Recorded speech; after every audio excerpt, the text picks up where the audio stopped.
មានសង្គ្រាមគ្មានជីវិតនេះជាអត្ថបទដែលខ្ញុំសម្រាយពីលោហិតយុទ្ធមិត្តពលីដេកដួលធរណី so the west peace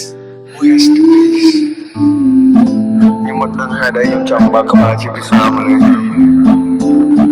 ខ្ញុំសង្ឃឹមថាពិភពលោកនឹងស្គាល់នូវភាពឈឺចាប់របស់យើងទៅពេលនេះ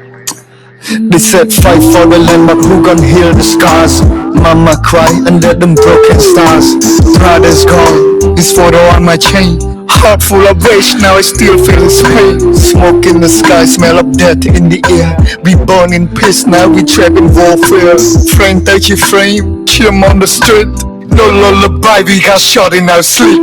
Losing my brothers to a war we never chose. Flower on the ground, the place up in the hole. Chimping from land, some throw back from more. My young still strong, up here, put bong bong to go. Some cream on hold, chim chi chap, then clung and cry. Get John Kenyan, that toy cry, pay ice and pan, walk come out. I take the can of Roman light, but you want to cheer them by. Get John Chi Young, then Ricky Chat, young, you smile. Got no bone, come talk, up here, then joke, then tonight. Chip come in the Knum society, took your own name, then grow. Young cook near them run, mean top cheer to one, salted tune, propon, meet to pull me. កូនខ្ញុំសួររកប៉ាតែខ្ញុំសួររកចៅយាយទាំងទ្រង់ស្ទើរធ្លាយយុទ្ធមិត្តស្ពាយធៀបមកឲ្យនេះជាការឈឺចាប់ប្រាប់ដល់អ្នកចំនួនក្រោយកត់ទុកជាប្រវត្តិសាស្ត្រឈឺណាស់មិនងាយនឹងសះស្បើកូនរបងកងទូនកាពីទាំងជប់ទាំងថ្ងៃជាខ្មែរនៅក្នុងសរសៃទុកជារនាងមានគ្រប់យើងគ្រប់គ្នាទាំងគុណមានទុកជាទងន់សល់ធៀបជូនប្រពន្ធទុកពូនេះមួយ God please my heart breaks to pieces បែដងមិនបំណែកបែកនៅក្នុងថ្ងៃនេះពេលឃើញពុកទីហ៊ានតែភ្នែកហូរលេងខ្មាស់ពុកអស់ឯងសាហាវណាស់ទារុណកម្មមនុស្សចាស់ក្មេងៗគេងយំចាំមើលផ្លូវលោកឪពុកបត់តាំងពីថ្ងៃច័ន្ទរកឃើញវិញនៅថ្ងៃសុក្រទ្រង់ខាងឆ្វេងអួនមែនស្ទះដង្ហើមចង់ផុតទឿនតែទ័ពយើងបំភ្លឺពួកយើងមិនឲ្យរលត់ក្រញមិនវាឈ្មោះជាខ្មែរនៅតែបន្ត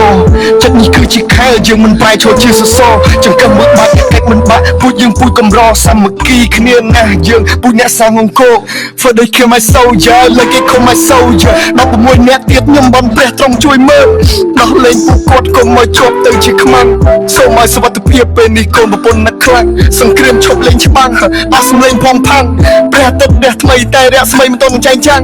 ប្រៀបដូចសុខគ្រាពន្លឺថ្ងៃត្រូវបានបាំងប្រជាជនរបស់អ្នកក៏កំពុងតែមានទុក្ខខ្លាំងអេវ៉ាំង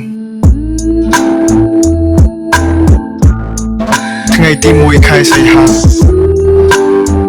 ពួកយើងនឹងចងចាំទុកអស់មួយជីវិត First of August we will never forget